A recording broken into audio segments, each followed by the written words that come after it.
It can be a real challenge to extensively modify a vehicle and still retain that original manufacturer's finish.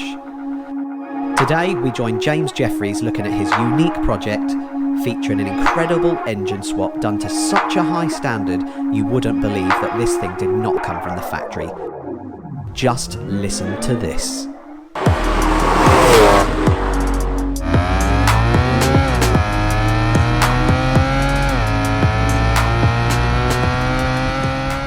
Welcome back to the channel. My name's CJ and today you join me down MKraft, which is a BMW performance specialist, to catch up with James Jefferies and take a look at his incredible 1 Series. This is a super special car. You won't believe the amount of work that's gone into this. So let's speak to James and check it out.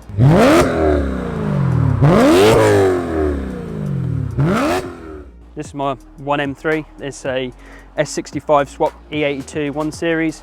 Started its life out as BMW 135i.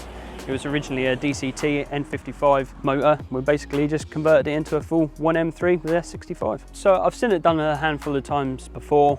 There's a company in the UK who's done numerous ones. It's always been a bit of a childhood dream to own a 1M. And even better, I managed to merge two of my favourite cars together, which is obviously the 1 Series and the E92 M3. I just wanted to build something which was a little bit different, and also at the same time I wanted it to be subtle and look like it came from the factory really.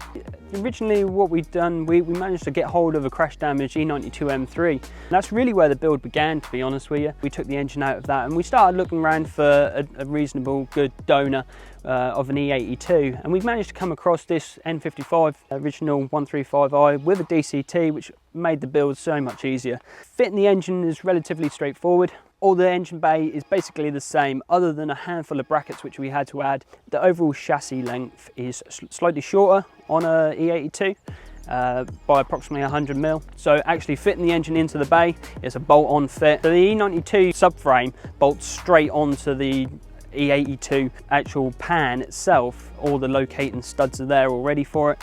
You literally just lift the cradle up with the engine attached and it bolts straight in. The only modifications in terms of the engine bay was just a handful of brackets for the coolant lines and also the air conditioning. The prop shaft was modified. We used the E92 M3 rear clip, which is the full differential, all the drive shaft, the brakes front and back. Everything is a straight bolt on. The only modification obviously is the prop shaft, the length of the brake hoses and the fuel lines. I've always liked the E92 M3. I've owned one before and they're a great, absolute great motor. And it was just by chance that this one came up and I thought, right, it's about time I've got a project on the go.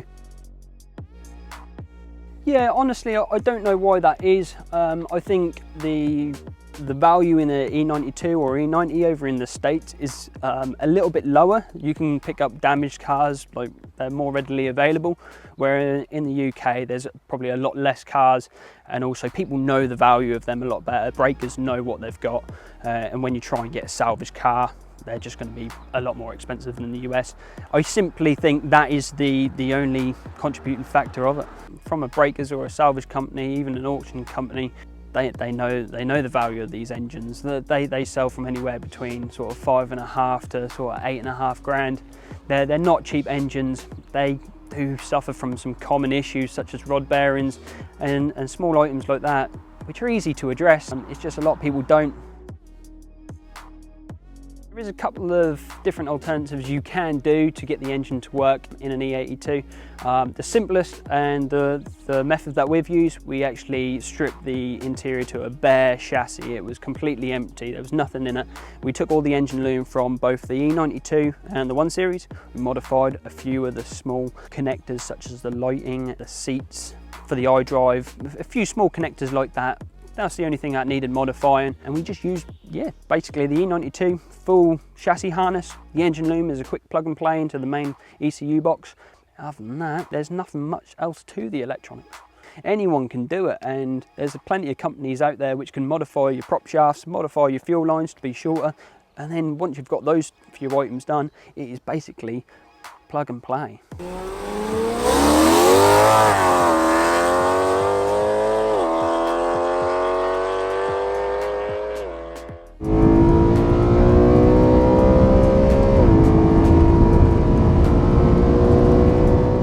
When it comes to the panels, everything is readily available on the shelf at BMW.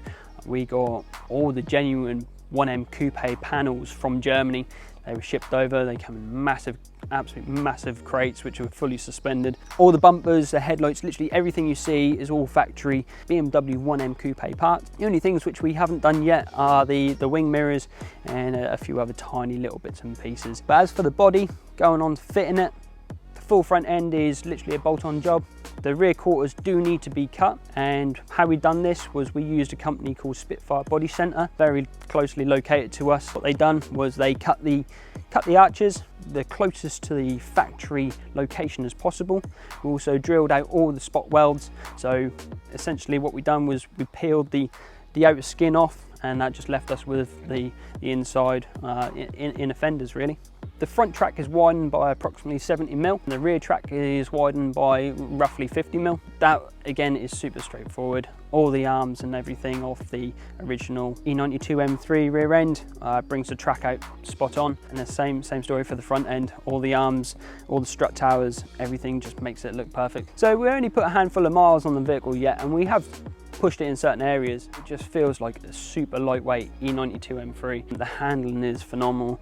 We've got KW H.A.S kit on it, which we got from Evolve, and that just seems to work absolutely perfect. It has the EDC suspension in there, which is fully adaptable. It just seems to work really nicely. For the interior, it is the stock 135i black leather interior. We do have just the headrest from the donor E92 M3, just to spice it up a little bit. As for the clocks, we nicked the E92 M3 clocks. Does require a slight bit of trimming to get them to fit properly, but once they're in there, they look like a factory finish. For the rear, what we've done, we used the black line BMW genuine rear tail lights, which have the nice LED rear strips in them. What we then got as well was the BMW Performance genuine rear tailgate spoiler, which again, that looks really, really nice, keeps it quite subtle. And as for the rear diffuser, we didn't want to go for the original one. We wanted something which was a little bit different.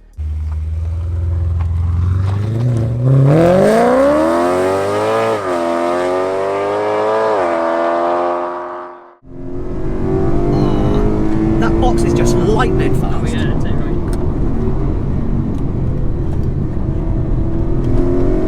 I always feel like the DCT doesn't get the love compared to DSG.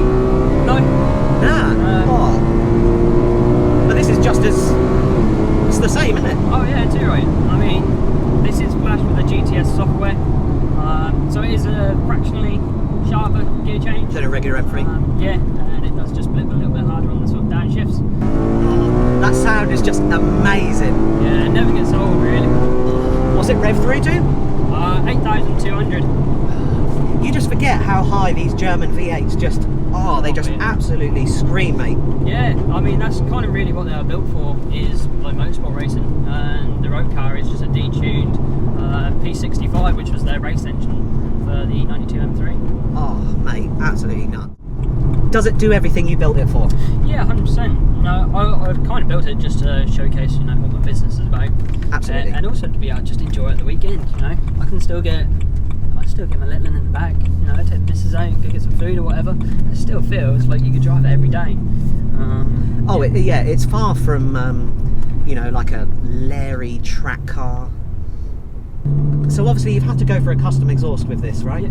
Yeah. What is fitted to it at the minute? Yeah, so that's the standard down pipes, which are brought from Evolve. They call them test pipes. They're basically decap primary pipes. It then goes into a mid X pipe, which is perforated and silenced, bypasses the secondary catalytic converters. Universal rear back box.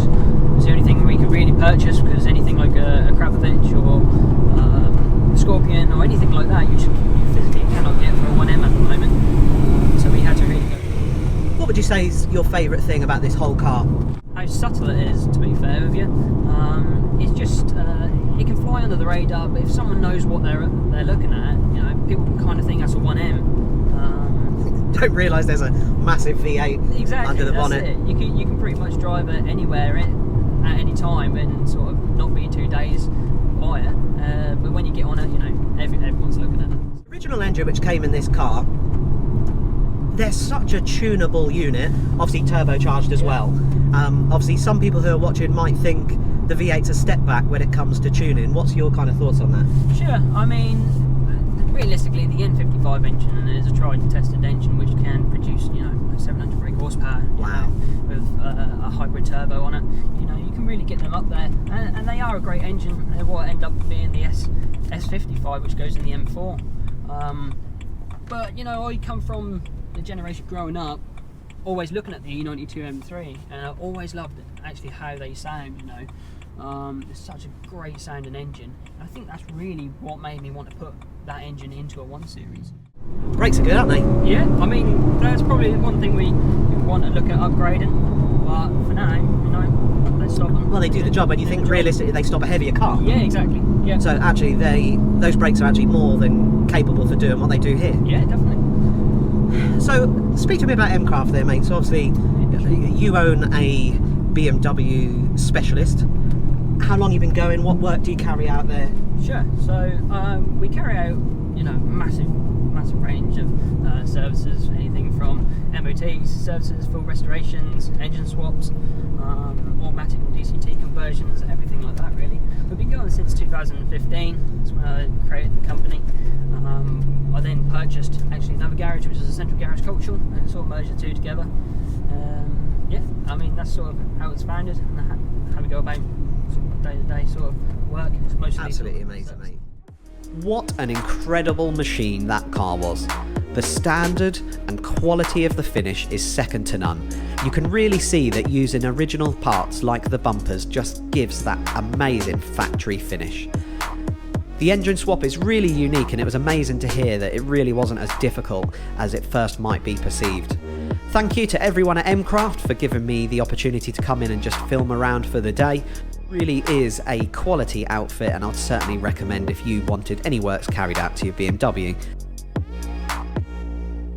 If you enjoyed the content today, make sure to like, share and subscribe this video. Stay tuned for more weekly features. 100% putting everything into YouTube now, so it'd be fantastic for you to join me on this journey. So thank you, everybody.